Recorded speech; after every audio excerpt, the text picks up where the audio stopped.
Senhoras e senhores, daremos início à Conferência Técnica Conjunta com o tema Desafios do Brasil e América Latina. Para a realização dessa conferência, convidamos o senhor Mansueto Facundo de Almeida Júnior, secretário do Tesouro Nacional do Brasil.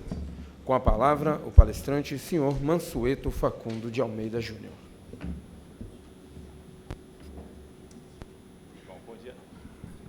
Bom dia novamente.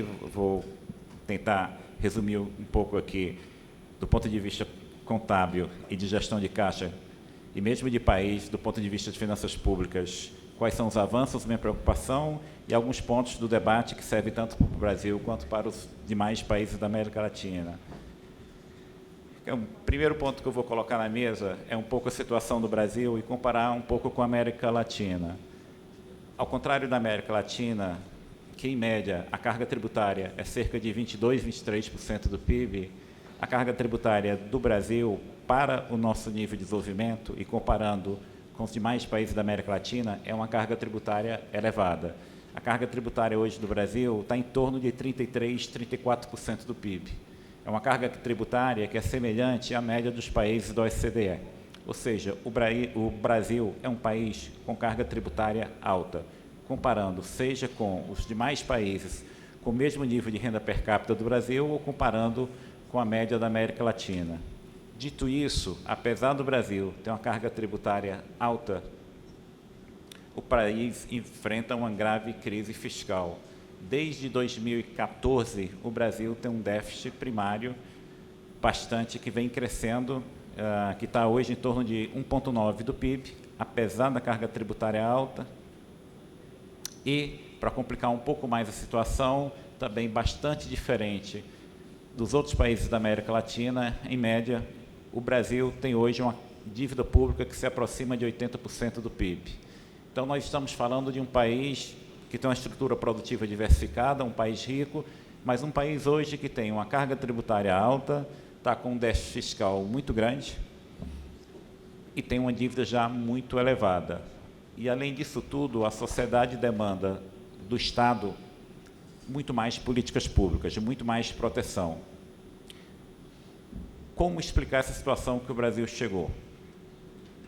É fácil explicar, mas um dos componentes principais do gasto público brasileiro, que nos diferencia dos demais países da América Latina e de outros países de renda per capita semelhante, é o gasto com previdência.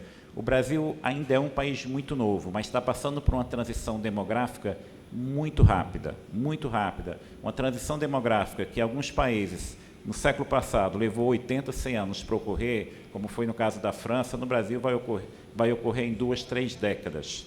Um processo de transição demográfica muito forte e com um problema adicional que o Brasil já gasta hoje com previdência mais ou menos 14% do PIB. Quando a gente coloca o gasto de previdência dos municípios, dos estados, do governo federal e o gasto com previdência de trabalhadores do setor privado, que é financiado, que é bancado pelo setor público, nós estamos falando de algo como 14% do PIB. Ou seja, uma proporção muito grande, uma proporção muito grande. Para agravar a situação, no caso do Brasil, seja ao nível dos municípios, dos estados e do governo federal, você tem uma proporção muito grande da despesa que é indexada ou é vinculada à arrecadação. No caso do Brasil, imaginem um estado, um governo subnacional que precisa fazer um ajuste fiscal para equilibrar suas contas. Se o governador ele precisar aumentar a arrecadação em R$1, ele, na verdade, terá que aumentar a arrecadação em R$2, porque quase metade do que ele arrecadar, ele terá necessariamente que gastar, porque você tem uma vinculação muito grande em despesas que são essenciais, como saúde e educação, e às vezes transferências, mas, novamente, no contexto de ajuste fiscal, o esforço de arrecadação, em geral, se transforma necessariamente em aumento de gasto. No governo federal, há um problema maior. Qual é o problema maior? A gente tem 70% da despesa que é indexada. Apesar da queda da inflação, isso significa um aumento do gasto anual de pelo menos 35 bilhões de reais. Num país como esse, fazer ajuste fiscal cortando despesa é muito difícil. desde a Constituição Federal do Brasil de 1988, que é a Constituição pós o regime militar, se colocou na Constituição uma série de deveres para o Estado importante. O Brasil é um país muito desigual. A América Latina, em geral, é uma região que tem um nível de desigualdade muito elevado. Você colocar na Constituição uma preocupação com o social faz todo sentido em um país que tem uma desigualdade histórica muito elevada. E o Brasil fez isso na Constituição Federal de 88. Só que se criou tantas amarras, tantas despesas obrigatórias, tantas regras de indexação, de crescimento automático do gasto, que por um momento isso até foi positivo. No momento atual, isso se tornou um grande empecilho para a boa gestão do caixa do Tesouro Nacional. Eu vou dar alguns exemplos. Hoje, na execução do orçamento do ano, que é aprovado no Congresso, mais ou menos 93%, 94% da despesa é obrigatória. O fato de uma despesa ser obrigatória não significa que ela necessariamente irá ocorrer. Imagina que se faz uma emenda para construir uma ponte no interior de um estado no Brasil. Mesmo que aquela despesa esteja classificada como obrigatória, muitas vezes você só pode pagar, muitas vezes não, sempre, você só pode pagar se o serviço, se a obra for executada. Hoje, o orçamento do Ministério da Saúde no Brasil, quase todo, ele é obrigatório, mas todos os anos sobra dinheiro no Ministério da Saúde. O Ministério da Saúde sobra um caixa que, em geral, ele devolve ao Tesouro Nacional. Espera aí, nós estamos falando de um país que tem claramente algumas deficiências no serviço público de saúde. Como é que sobra dinheiro da saúde, do Ministério da Saúde? Porque é despesa obrigatória. Mesmo sendo despesa obrigatória, o Ministério só pode pagar se o serviço de fato ocorreu. Muitas vezes um serviço depende de convênios com governos subnacionais. Se o serviço não é executado, se há um atraso na licitação, aquele serviço não será entregue naquele ano fiscal. E o recurso que está vinculado a uma despesa obrigatória, ele vai sobrar. E muitas vezes o mesmo Ministério precisa de um recurso, até em valor menor, para financiar uma outra despesa que não é obrigatória, mas é importante. Por exemplo, no Brasil existe um programa que se chama Farmácia Popular, em que o governo subsidia a compra de remédios a um valor menor para pessoas de baixa renda. Esse programa não é uma despesa obrigatória. Muitas vezes, o Ministério da Saúde tem 2, 3, 4 bilhões no caixa e não pode pegar um centavo para comprar um remédio para a farmácia popular, porque de um lado é despesa obrigatória, do outro lado não é despesa obrigatória. Eu não sei como isso ocorre nos outros países da América Latina, mas no Brasil você chegou a um nível de engessamento tão grande do orçamento que está tornando a gestão do caixa disfuncional. No caso de vinculações, a gente tem também um problema. A nossa Constituição definiu que cada município, cada estado deve gastar o mesmo percentual da sua receita em áreas como saúde e educação. A intenção foi muito boa, a intenção foi positiva. Educação e saúde pública são áreas que, de fato, o setor público tem que dar prioridade. Só que tem um outro problema. Imagina que em um município, no estado de um estado na região sul do país, já investiu há 20, 30 anos atrás muito em educação. E nesse município, a mudança demográfica já ocorreu e a quantidade de pessoas jovens que estão indo às escolas tem diminuído. Em outro município, no Nordeste, pode ser o oposto. O investimento em educação é recente e o número de jovens que estão chegando à escola está crescendo. A nossa Constituição não permite essa diferenciação. Então, um município que as crianças que estão indo à escola estão diminuindo, porque esse município já passou por uma transição demográfica, ele tem que gastar exatamente o mesmo percentual da arrecadação em educação que um outro município e que tem o número de crianças indo para a escola aumentando. Ou seja, a gente colocar na Constituição uma série de regras com o intuito, com o objetivo que é o melhor possível, é um objetivo meritório, mas isso para o gestor público está causando um enorme problema, seja no âmbito subnacional ou do governo federal. Em alguns municípios do Brasil, o prefeito ele precisa gastar mais com saúde ou mais com investimento ligado à velhice, mas ele tem que necessariamente gastar também mais em educação, apesar de não ser necessário o gasto maior com a educação, porque o número de crianças naquele município indo para as escolas tem diminuído. A gente tentar amarrar tanto o orçamento, tentar amarrar tanto a gestão do caixa, com o intuito de achar que isso vai resolver os problemas, muitas vezes isso ocasiona problemas.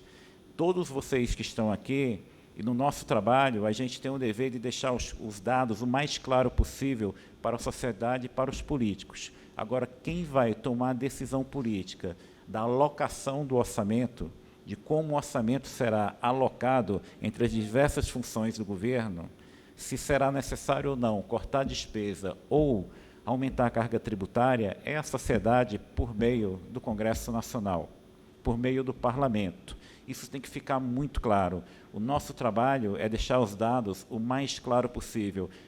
E nos últimos anos, apesar do enorme progresso que teve do ponto de vista de contabilidade pública, do ponto de vista de transparência e gestão de caixa, ainda um trabalho muito grande a ser feito.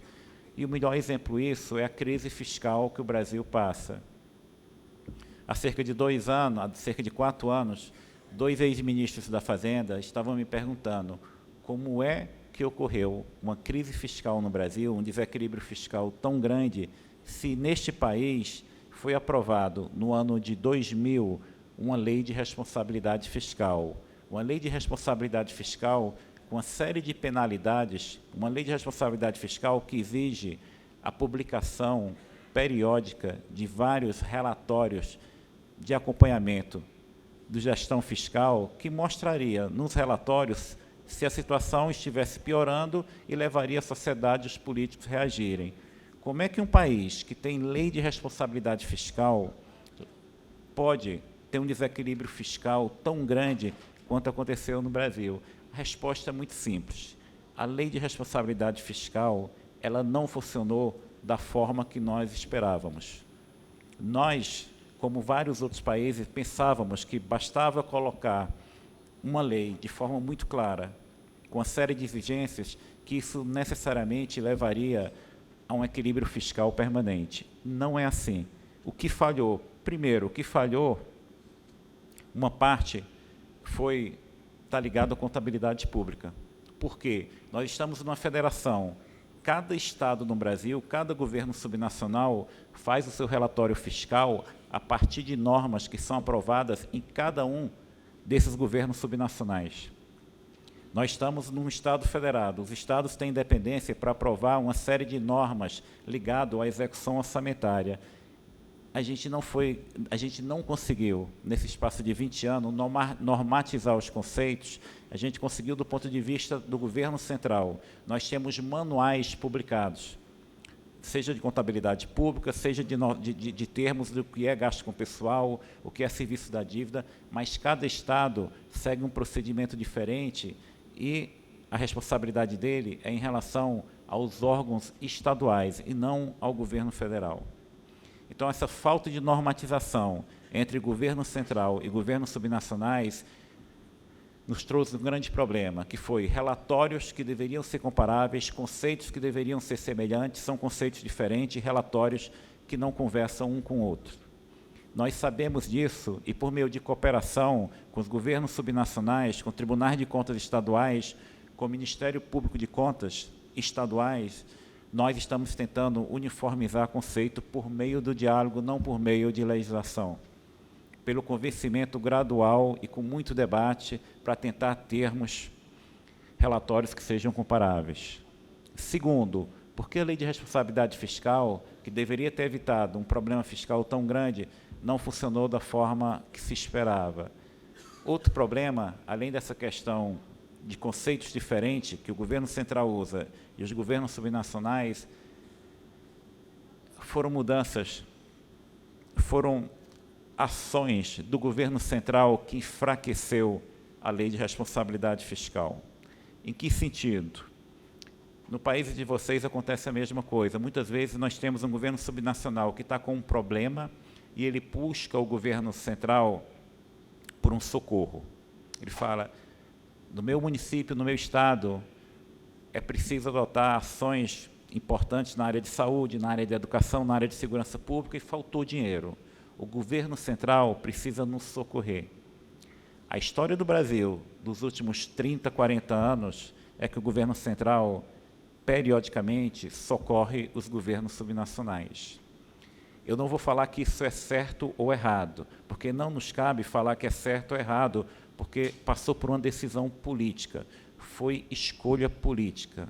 Mas o ponto é que, se a gente olha a nossa federação, no caso brasileiro, dos últimos 30, 40 anos, há um federalismo que, ao mesmo tempo, os estados têm uma certa independência e, ao mesmo tempo, tem uma dependência excessiva do governo central. Não é que haja, no caso brasileiro, uma concentração forte de recursos no governo central. É diferente, é que qualquer problema que ocorre nos governos subnacionais, ele acaba sendo federalizado, ele acaba subindo para o governo central. Vou dar um exemplo. Na década de 90, no Brasil, o Brasil teve inflação muito elevada na primeira metade da década de 90, teve quase hiperinflação. Por quê? Porque cada estado do Brasil tinha uma máquina de imprimir dinheiro.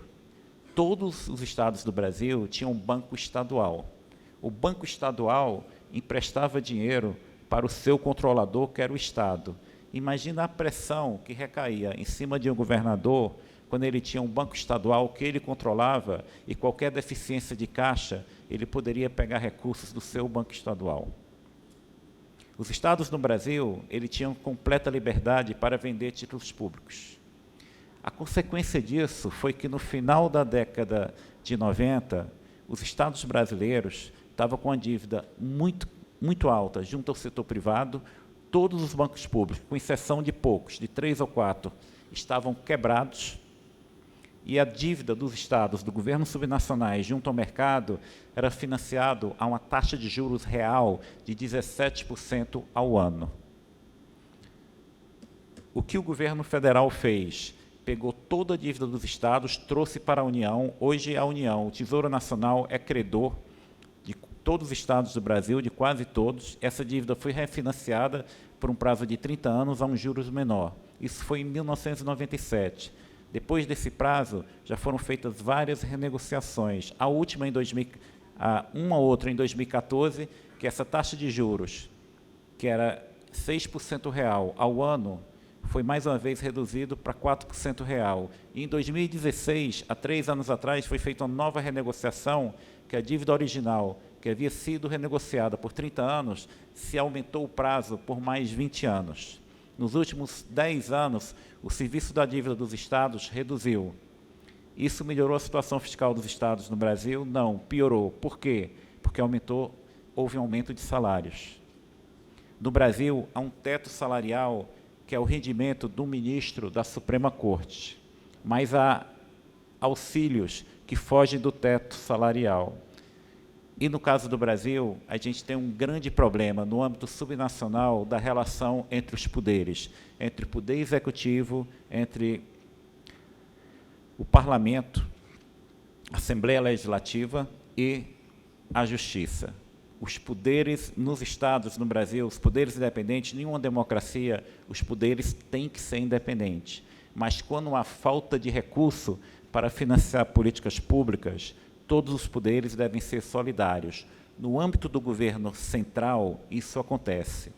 Este ano, a economia brasileira vai crescer muito menos do que se esperava quando o orçamento foi elaborado e aprovado.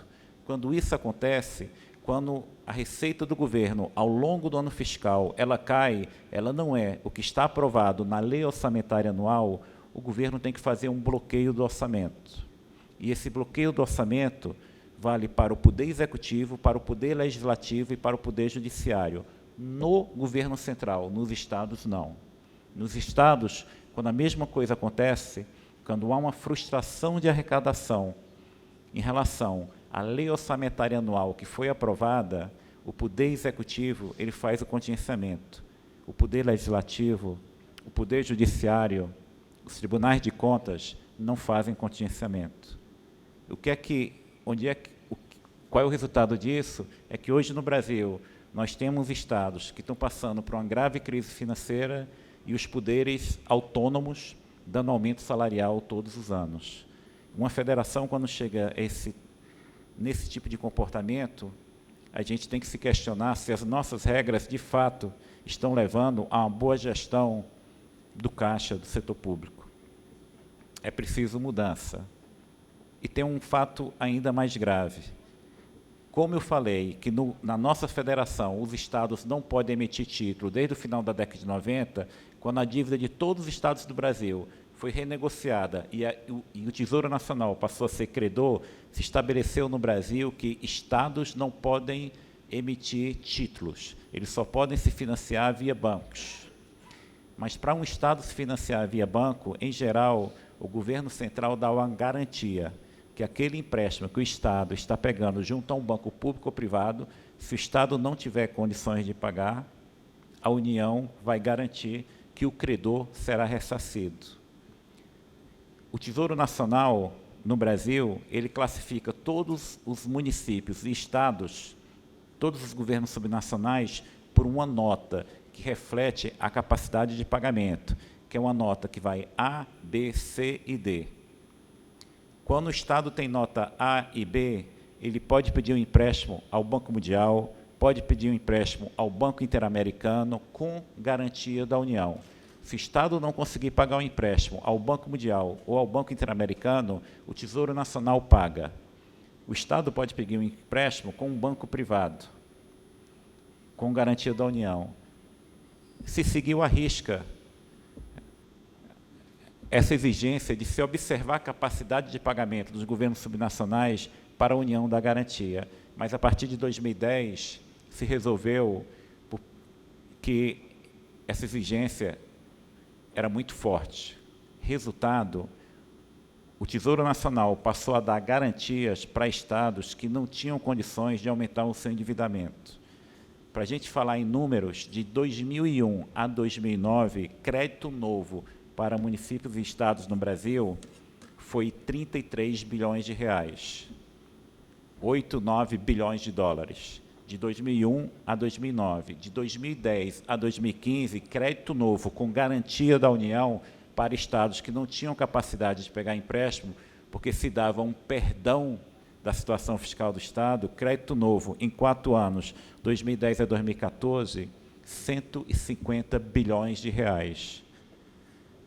Mais ou menos 40 bilhões de dólares, no espaço de 4 anos, para estados que já vinham com uma situação fiscal ruim.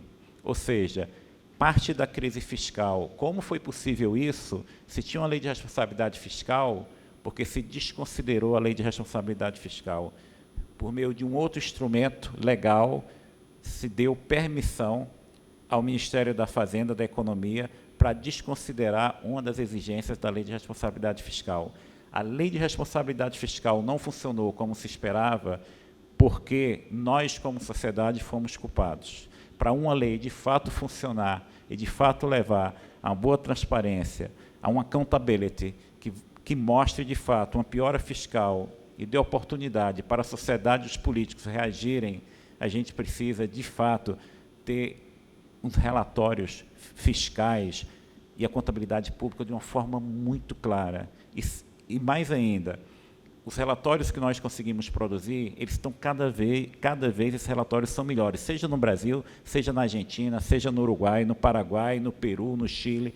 Esses relatórios fiscais hoje, as publicações do Banco Interamericano, do Banco Mundial, do FMI, da CEPAL, são muito claros. Hoje, nós, como sociedade, temos acesso a diagnósticos muito mais claros, com dados muito melhores do que 15, 20 anos atrás. Mas nós temos que traduzir todos esses dados de uma forma muito mais clara e amigável para o cidadão que vai ser o usuário, que vai ser a ponta da informação de todos esses dados que nós produzimos. Por quê?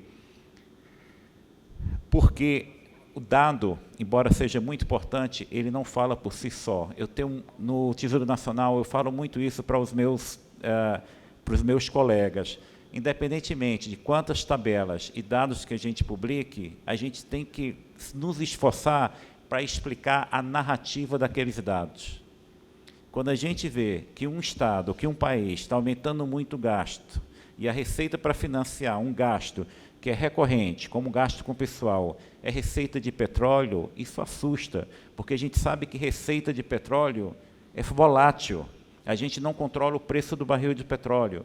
Quando a gente vê um sistema previdenciário, como aconteceu em alguns estados do Brasil, ter como principal fonte de financiamento o pagamento de royalties, que vem da venda de petróleo, da produção de petróleo, aquilo tem um risco muito grande. A gente não pode emitir juízo de valor, de falar que é certo ou errado, mas a gente pode alertar do risco. É esse tipo de ação que a gente tem, enfim, que cada vez mais fomentar e aprofundar com os nossos dados. Muitas vezes os políticos não gostam do que os dados fiscais mostram, mas independentemente do que político gosta ou deixa de gostar, nós como instituições, como técnicos, temos que mostrar de forma muito clara o que os dados estão mostrando. E o que os dados hoje no Brasil mostram, como em vários países da América Latina, eu deixo isso de forma muito clara, o Brasil hoje se discute uma reforma tributária. Algum espaço para a redução da carga tributária no Brasil nos próximos anos? A resposta muito simples e direta é não. Não há um mínimo espaço nesse país, que está com um déficit fiscal enorme, de fazer uma reforma tributária reduzindo carga tributária. Nós não temos espaço para reduzir carga tributária. A dívida pública do Brasil continua crescendo, apesar da carga tributária elevada. Se nós não controlarmos o crescimento da despesa no Brasil, e o crescimento da despesa no Brasil, como eu falei, 70% do orçamento do governo federal é indexado. Nos estados e municípios tem vinculação de metade do orçamento com o que arrecada. A despesa pública no Brasil, ela tem um caráter automático de crescimento. Nos últimos 3 anos, por exemplo, em 2016, o Brasil aprovou um teto dos gastos. Daqui em diante, a despesa não financeira do governo central passará a crescer apenas de acordo com a inflação. Tinha um teto. Por quê? À medida que o crescimento da economia avança, a despesa sobre PIB cai, um ajuste fiscal pelo lado dos gastos. O que aconteceu nos últimos 3 anos, 2017, 2018 e 2019? A despesa obrigatória, no Brasil, quase toda despesa é obrigatória, diferente do caso de alguns dos países aqui representados. A despesa obrigatória, com um teto de gastos, com uma lei que limitava o crescimento do gasto. A despesa obrigatória cresceu, em 3 anos, 200 bilhões de reais. 200 bilhões de reais, a gente está falando de mais ou menos 50 bilhões de dólares. Em 3 anos. E a despesa discricionária caiu 44 bilhões de reais. Em termos percentuais, a despesa obrigatória teve um crescimento real de 6% e a despesa discricionária uma queda real de quase 40%. E o que foi mais prejudicado é o investimento. Em um país que a carga tributária é 34% do PIB, o investimento público dos municípios, estados e governo federal, de todo o setor público, não chega a 2% do PIB. Ou seja, é uma situação que requer decisão política, debate político. Se nós não tivermos maturidade para controlar o crescimento do gasto, nós teremos que encarar um cenário de aumento de carga tributária ou inflação. Vários países na América Latina já tiveram episódios de inflação muito alta, que era um mecanismo forçado de equilibrar despesa com receita. Nós não queremos voltar a esse tempo. Nós não queremos voltar à década de 70, década de 80, e que um grande problema para o país foi conseguir equilibrar receita e despesa, e quem fazia esse equilíbrio, entre aspas, era a inflação. Por isso que o trabalho de vocês é tão importante, porque através de bons relatórios fiscais, e para nós termos bons relatórios fiscais, nós precisamos de uma boa contabilidade pública. E tudo isso, para os bons relatórios fiscais, a boa contabilidade pública, transparecer para a sociedade no dia a dia, nós também precisamos de uma administração de caixa, e aí entra o papel dos tesoureiros, que é muito importante. Todos os dias, os meus funcionários que tratam da administração do Caixa do Tesouro recebem uma demanda para antecipar fluxo de caixa de um determinado ministério. No Brasil, a gente faz a programação orçamentária e financeira a cada 2 meses. A partir da lei orçamentária que é aprovada, nós temos a programação, quanto cada ministério pode gastar ao longo do ano. Muitas vezes o Ministério pede o seguinte: eu queria que parte do meu orçamento e do meu financeiro para novembro e dezembro fosse antecipado para hoje. Quando a gente faz o cálculo, muitas vezes o Ministério pede isso e ele fica, durante novembro e dezembro, com espaço zero. E a gente pergunta para ele: como é que você quer uma antecipação do seu orçamento se nos últimos 2 meses do ano todo o seu orçamento, todo o seu espaço financeiro será zero? E a resposta que ele nos dá é o seguinte: não, mais à frente a gente discute isso. E a gente nega. É isso que a gente tem que fazer, é isso que se espera dos tesoureiros. Tesoureiros têm que dar, independentemente da pressão política, independentemente de serem classificados como ruins ou bons, como pessoas de coração duro, nós temos que mostrar a realidade de uma forma muito clara para a nossa sociedade e para os nossos políticos. O que um país gasta e o que o país tributa, isso não está escrito em nenhum manual de economia, isso é decisão política. Mas para nós termos um bom debate, nós, como técnicos, os contadores, os tesoureiros, precisam fazer o seu trabalho e deixar isso muito claro para a sociedade. Então, deixo essas reflexões aqui. No Brasil, muito do que eu coloquei tem solução? Claro que tem solução, mas isso vai precisar de um bom debate político. E ainda bem que hoje nós temos dados, graças à cooperação das instituições internacionais, dos relatórios duros do FMI, do Banco Mundial e do Banco Interamericano. Toda vez que eu leio um relatório muito duro de finanças públicas, eu fico feliz, eu fico contente, porque aquilo facilita o debate. Tira o debate, sendo uma coisa pessoal, sendo algo de como uma pessoa pensa, e mostra que diferentes instituições estão mostrando um quadro que nós precisamos debater. E nesse aspecto, instituições, quer dizer, cooperações no âmbito da FOTEGAL e do FOCAL é essencial para a melhoria e clareza da contabilidade pública e tomada de decisão, não apenas no Brasil, mas em todos os países da América Latina. Eu paro por aqui, agradeço a vocês e desejo bom trabalho. Obrigado.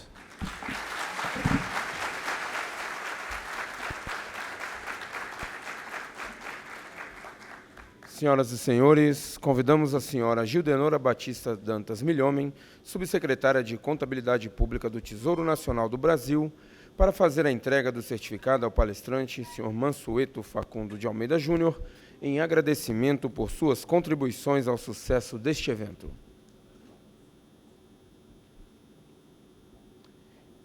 E, em seguida, faremos um breve registro fotográfico da mesa.